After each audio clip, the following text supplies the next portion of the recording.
Hello, this is Ghost Rider 615, and I was asked a very serious question, and I really didn't have an answer. Griak one asked, what would we do if the European did not like dancing, singing, rapping, sports, or any of those things that a 6'4", 250-pound black man can do better than anybody else?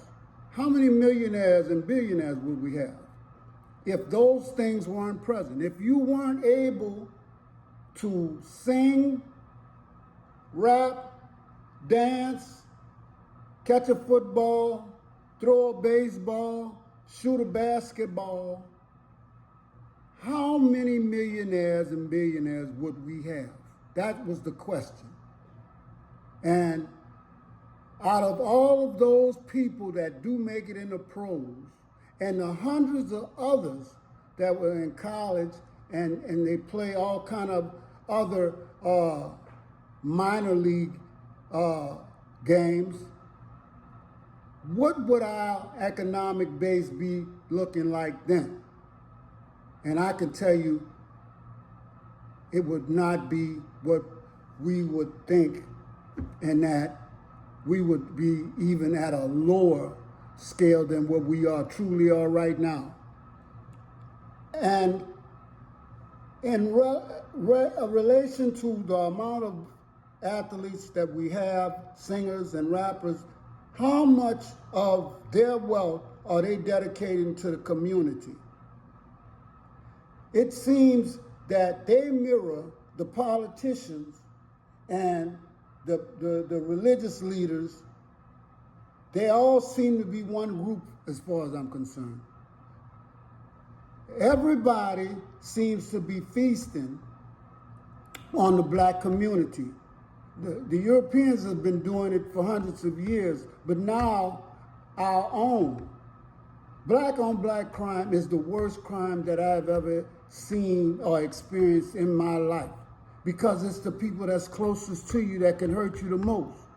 For instance, Senator Claiborne, Representative Bowman, when you don't support your people getting any kind of monetary compensation, you actually show yourself to be unworthy of the position that you got. Now, I'm not going to keep jumping on them over and over, but when we look at people who are supposed to be serving us in the legislature, maybe the Supreme Court, FBI, CIA, police department, when we look at those people and they have compromised themselves so that their families and themselves can prosper in this society, they leave the rest of us out there hanging to dry. Dr. Claude Anderson, he talks about something that's very serious. And I'm going to start off, we have to have these difficult conversations. Nobody wants to have a difficult conversation. Nobody wants to know about race and what it's about, but it's about financial, political, and social currencies. It is a form of stored wealth and power. Whiteness has a monetary value. Knowing the origin and nature of the value of race is essential to any analysis of Black America's dilemma. It is important that blacks know why the race problem refuses to die and go away, and how it is used to keep them in a non-competitive and powerless group. The word race first appeared with the emergence of the slave practice in the 16th century. Records indicate the word race was selected because various European slave trading nations were in contest, competing for a profit from the mineral and human wealth of Africa. The prize for winning the race was the power to develop Western civilization using the wealth extracted out of Africa. Black people were non-competitors in this race. They were the prizes in this race, so that they could neither play nor win. Now we're going to move on to something And I question you, especially our black men. I look at ourselves and do we see warriors or cowards? I'm going to show you what I'm talking about. Most of black men and men, period, have to go to work, and they go to work and they get talked to like they're a little boy. They get treated like a black man, okay? Blacks were used to be referred to as boys, called out of their name, Leroy, and all kind of stuff, okay? They were made to feel inferior when they're on the job. And it's the same thing today. You know, you have to go around there sometimes. You act almost, you're almost ready to perform a tap dance and laughing and smiling to be in somebody's company that writes you a check. And you're doing maybe what you have to do. But does that make you feel like a real black man? And I know I suffer because there's certain things I just could not take. But let me show you something.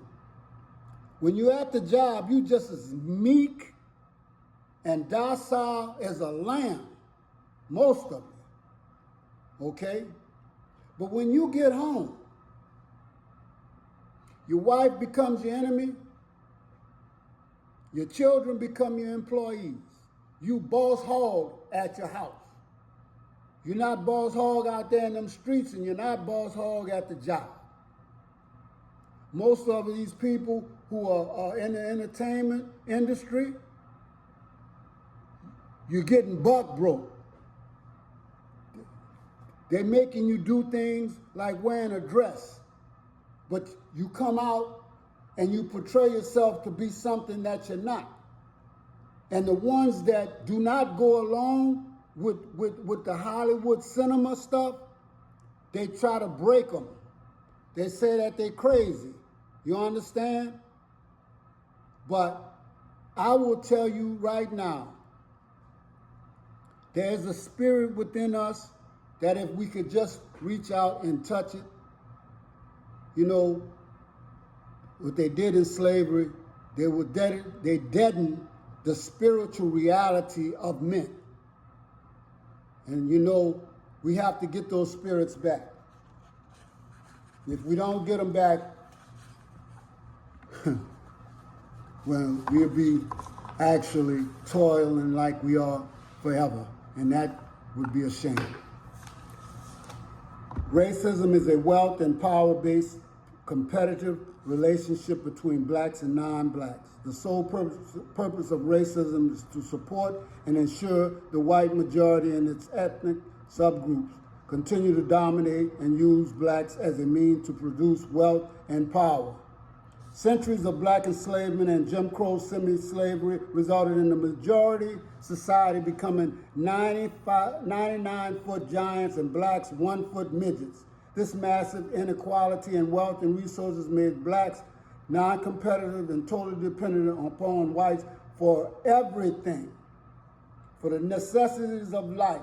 True racism exists only when one group holds a disappropriate share of the wealth and power over another group, and then uses those resources to marginalize, exploit, exclude, and subordinate the weaker group. In America, it is whites who use wealth and power to marginalize, exploit, and subordinate blacks. Now, I have to go because I only have a certain amount of time, but I'm asking my black men especially to take a real good hard look in the mirror. Sometimes we cannot do what we would like to do, but there's a better way.